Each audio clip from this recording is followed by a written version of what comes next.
हे मेरे नाथ, मैं आपको भूलूं नहीं। हे मेरे प्रभु, मैं आपको भूलूं नहीं। हे मेरे स्वामिन, मैं आपको भूलूं नहीं।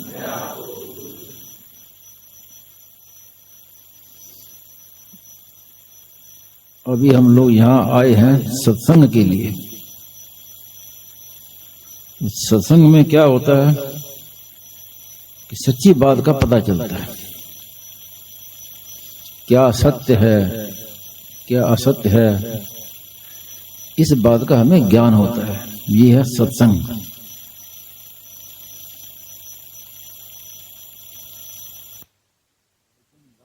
होगा जब हम उसको मान लेंगे, सच्ची बात को हम स्वीकार कर लें, हम उसको मान लें, तो हमारा सत्संग पूरा होगा। और नहीं तो केवल सुनते रहेंगे तो सत्संग कहीं पूरा होने वाला है नहीं।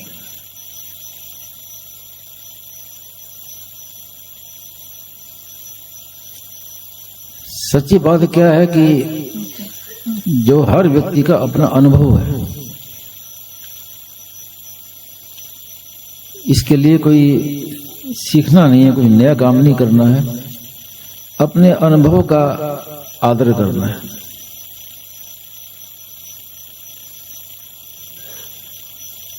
हम जानते हैं कि हम सदा रहने वाले नहीं हैं। हमारा जो शरीर है ये भी बचपन में हमें मिला, वो भी एक जैसा नहीं रहता, वो भी निरंतर मृत्यु की ओर जा रहा है। जितने हमारे संबंधी हैं सब मिले हैं, और एक दिन ऐसा आएगा कि वो हमसे बिछुड़ जाएंगे, या वो हमसे बिछुड़ जाएं या हम उनसे बिछुड़ जाएंगे। तो ये सब जानते हैं। इसको जानने के लिए कोई स्कूल में पढ़ने की, पढ़ाई करने की, पुस्तकें पढ़ने की जरूरत नहीं है, सबका ज्ञान है।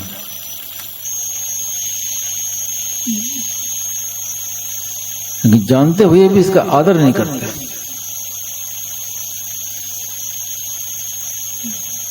आदर करना क्या कि जो मिला है और बिछुड़ जाएगा वो मेरा नहीं है, उसमें अपनापन नहीं करना, उसकी सेवा करनी है। ये है उसका सदुपयोग। अपनी ओर से जैसा बन सके उनको सुख पहुंचाओ, उनकी सेवा करो।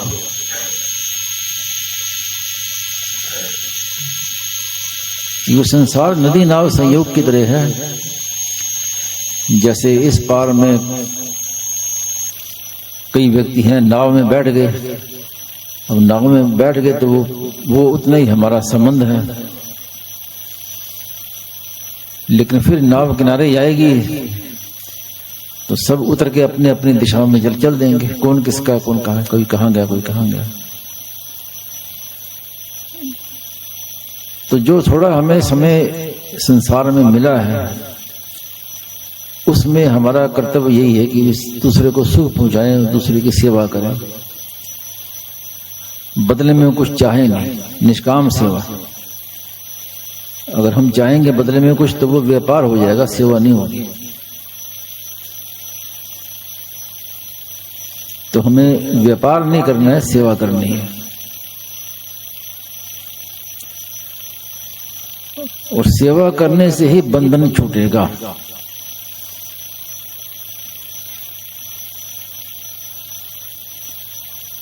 और जो सदा हमारे साथ रहने वाले हैं भगवान,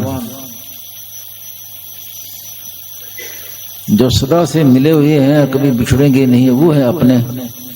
उनको करना है प्रेम। सेवा संसार की, प्रेम भगवान में, क्योंकि वो अपने हैं।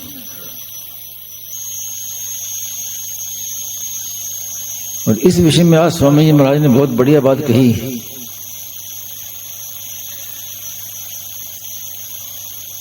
कि जो साधक ये सोचता है कि मैं फिर करूंगा,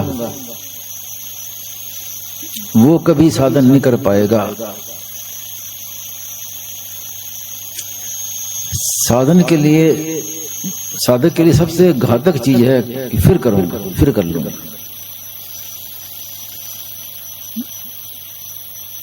वो फिर करते करते कई जन्म बीत जाएंगे, काम होगा नहीं। सबसे बड़ी भूल यही है कि परिस्थिति को हम चाहते हैं कि हम ये परिस्थिति बदलेगी, ऐसा समय आएगा, ये आएगा तब करूंगा,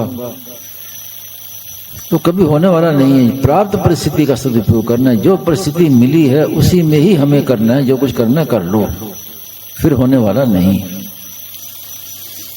कोई कहे कि समय मिलेगा तो करूंगा, तो वो ना समय मिलेगा ना कोई कर पाएगा। जो मिला है समय, उसी का सदुपयोग। जो लोग कहते हैं कि कहें कि रोज साधक संजीवनी पढ़ा करो, भजन किया करो, नाम जप किया करो,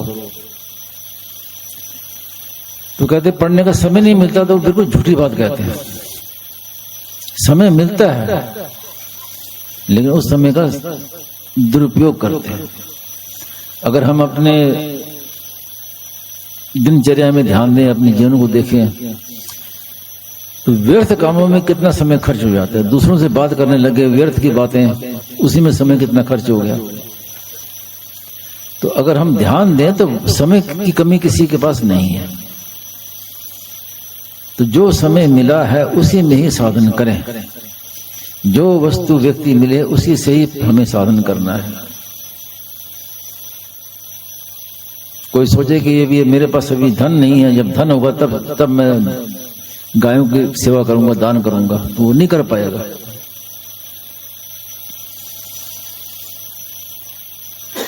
लेकिन जब समय मिलेगा, जब धन आएगा, तो फिर उसका दुरुपयोग होगा, फिर उसका सदुपयोग नहीं कर पाएगा।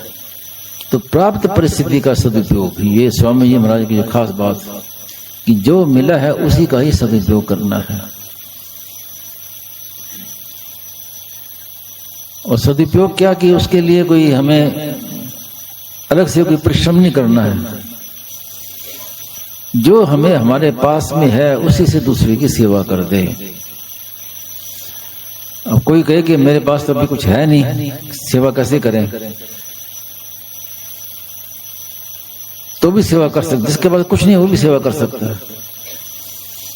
दुखी को देख के दुखी हो जाए, सुखी को देख के प्रसन्न हो जाए, ये भी सेवा होगी उसकी।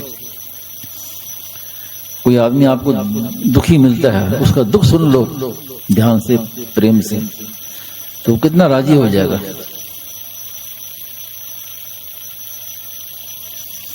भाई जी के पास एक सेठ आए कि मुझे भाई जी से एकांत में मिलना है। भाई जी हनुमान प्रसाद जी पोद्दार, एकांत में मिलना है, सबके सामने एकांत में मिलना है। तो ठीक है भाई, एकांत में मिल लेंगे। तो एकांत में मिले, दरवाजा बंद कर दिया। अब इतने बड़े धनी सेठ अब भाई जी के सामने बैठ कर रोना शुरू कर दिया उन्होंने। भाई बोले भी बात तो बताओ, बात क्या है। और पहले उन्होंने कहा पहले मुझे रोने दो, कि मेरा रोना सुनने वाला कोई नहीं है। तो ये दशा है। तो किसी का दुख सुन ले, उससे भी सेवा हो गई। और दूसरे के दुख से आप दुखी हो जाएंगे, तो आप में सामर्थ्य नहीं है दुख दूर करने की उसकी, लेकिन उसका दुख भगवान दूर करेंगे। और दूसरी बात,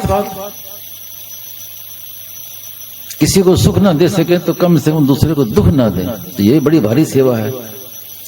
रामायण में ये हमारी अति बड़ी सेवकाई, ले ही न बासन बसन चुराई, यही हमारी सेवा है। तो किसी को दुख ना दें, ये तो कर सकते हैं हर आदमी। ये सेवा तो हर आदमी कर सकता है। भाई हमारे पास पैसा नहीं है, हमारे पास सामर्थ्य नहीं है, ठीक, अच्छी बात है, लेकिन किसी को हमारे से दुख ना पहुंचे, इस बात का ख्याल रखो। तो खास बात यही है कि इसमें जो परिस्थिति मिली है उसी में दूसरे की सेवा करे और भगवान को अपना माने, भगवान में प्रेम करे।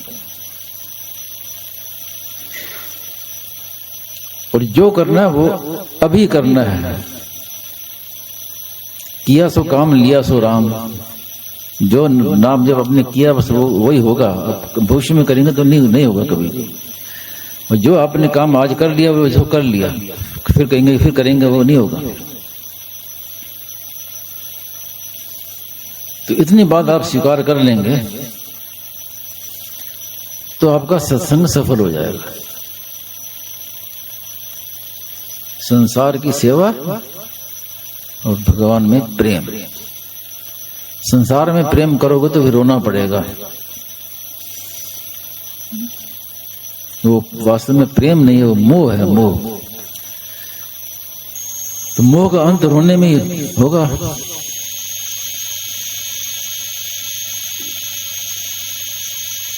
तो ये आज की सार बात है, केवल हमें इसको स्वीकार कर। नारायण नारायण नारायण।